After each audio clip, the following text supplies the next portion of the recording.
As we know, Passover is just around the corner, which celebrates the liberation of the Jewish people from Egyptian exile that took place in 12th century BCE. Throughout history, the Jewish people were exiled out of Israel 2 more times, by the Babylonians and the Romans, until their final return and establishment in 1948. Their modern return in 1948 is most similar to the salvation of the Egyptian exile, with its main characters, Herzl and Moses, leading the nation. The extraordinary amount of similarities might surprise you. Let's begin with their upbringing. Moses grew up in Pharaoh's house and was raised by Pharaoh's daughter, Batya. He was an assimilated Egyptian who had no business with the Jews.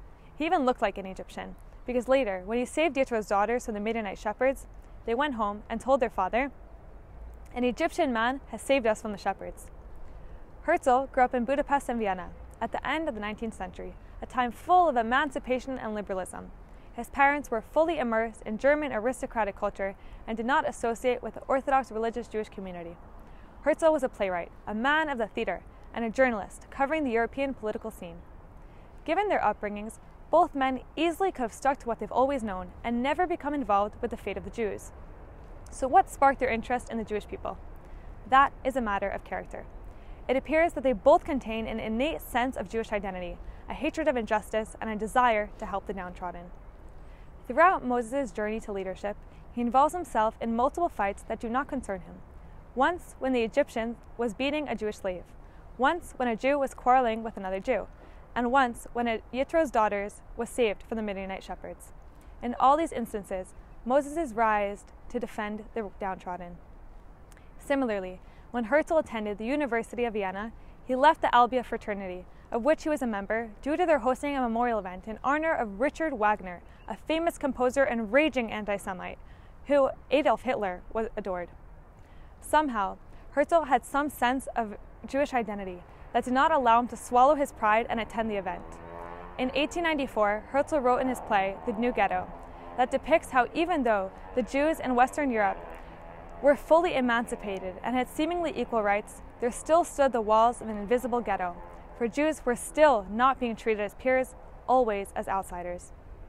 Lastly, when Herzl covered the trial of Alfred Dreyfus, a Jewish French officer who was accused and framed of treason, he was deeply affected by the role anti-Semitism played in the trial. He said later in an interview that it was the Dreyfus affair that turned him into a Zionist. Moses' and Herzl's plan were quite similar as well.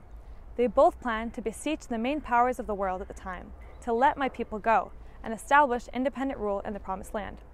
Moses appeared before Pharaoh with no assets or military and demanded the release of his servants, while Herzl came before the German Kaiser and pleaded, "Let us go forth.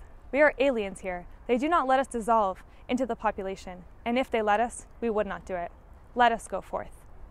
He also met with von Plehve, the Russian Minister of Exterior, about which Herzl detailed the devil and the modern-day Pharaoh, with the hopes of attaining the right for Russian Jews to have safe passageway out of Russia away from pogroms.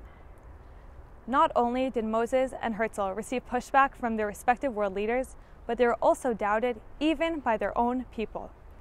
The Jewish slaves cursed Moses as follows, "May the Lord look upon you and punish you for making us objectionable to Pharaoh, putting a sword in their hands to slay us." Stefan Zweig, Herzl's first biographer, wrote that the reaction of the Jewish middle class of Vienna was as follows: "What has happened to the otherwise intelligent, witty, and cultivated writer? Why does he, who speaks as a Jew, and who wishes to help Judaism, place arguments in the hands of our worst enemies and attempt to separate us?" The reaction of the Jews of Vienna to Herzl is almost an exact paraphrase of the Jews' reaction to Moses 3,000 years earlier. They also both questioned their mission after experiencing the backlash of their people. Moses turned to God and said, "Why did you send me? Ever since I came to Pharaoh to speak in your name, it has gone worse for these people." While Herzl wrote in a letter, "I've given the whole thing up. There was no helping the Jews for the time being. If someone were to show them the Promised Land, they would treat him with contempt." However, in the end, both leaders did manage to gain the support of their people and succeeded in securing their passageway to the Promised Land. Sadly, they themselves did not get to enjoy the fruits of their labor. Moses was only allowed to gaze at the Promised Land from a mountain, but did not live to enter it, while Herzl visited Palestine in 1898, but died before the Jewish state was established. Overall, Herzl mirrored Moses' upbringing, characteristics, plan responds to failure and ultimate fate. When Chief Rabbi Moritz Gudeman of Vienna first read Herzl's pamphlet, The Jewish State, he said to him, "It is as if I saw Moses in the flesh. Continue to be that which you are. Perhaps you are the one who has been called by God." There are some that even believe that Herzl was the Mashiach ben Yosef, the Messiah that is destined to come at the beginning of the era of salvation. Rav Kook, in his eulogy for Herzl, wrote, "The Zionist vision manifest in our generation might be best symbolized as the footsteps of the Mashiach ben Yosef, who will then be succeeded by the Mashiach ben David, the Messiah who will be the ultimate Redeemer and who will enter the world into the days of divine recognition and eternity." So as we enter this coming Passover, keep in mind that when we recite at the end of our Seder, "Next year in Jerusalem," we are rejoicing over the fact that we have our modern state of Israel today, and the days of Mashiach ben David are fast approaching. Chag Sameach, and happy holidays to everyone.